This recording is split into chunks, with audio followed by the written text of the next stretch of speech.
Today I'm going to show you how to use the MaxAI.me free AI Chrome extension step by step so you can start asking AI questions right inside your browser without switching tabs all the time. This is a really helpful tool if you want faster research, better writing help, or quick answers while you browse the web. If this video helps you out, make sure to hit like and subscribe for more easy tech tutorials. Alright, let's jump in. First, open Google Chrome on your computer. Before you do anything else, make sure you're connected to the internet, because the extension has to load from the Chrome Web Store.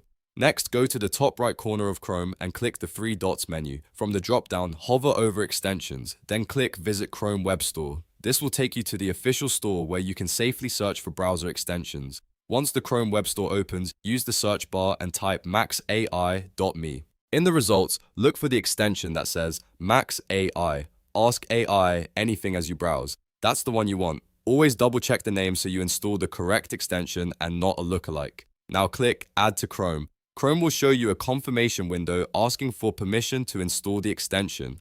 Go ahead and click Add Extension. After a few moments, Chrome will automatically install MaxAI for you.